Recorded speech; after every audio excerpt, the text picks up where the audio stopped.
everyone. It's Miss Melanie again. Good to see y'all. Today we're going to be talking about gardening and some things we can find in a garden. Look what I have.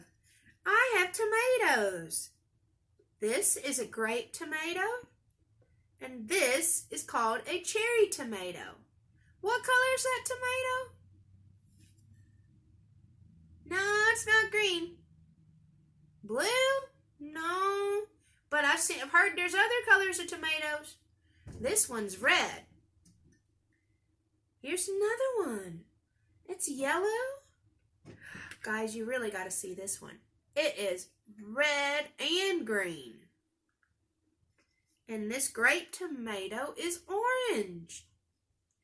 These are just a few things you can find in a garden. These would grow in a vine. This would go on a plant in a garden. Look what I found. It's an onion. This could grow in the garden. And this is kind of what it would look like when it's growing out of the ground. You would only see this part of it. This part would be underground. This is an onion.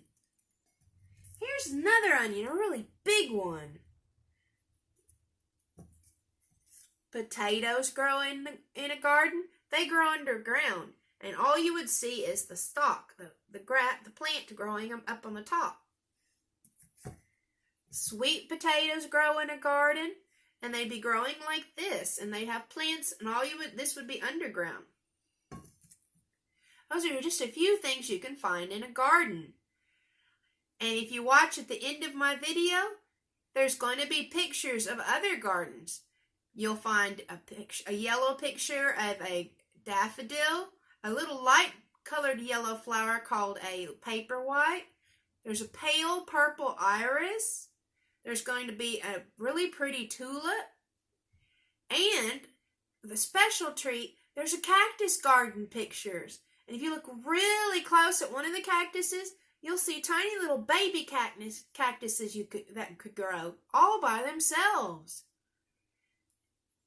Thanks for joining me. Good to see y'all. Bye, y'all.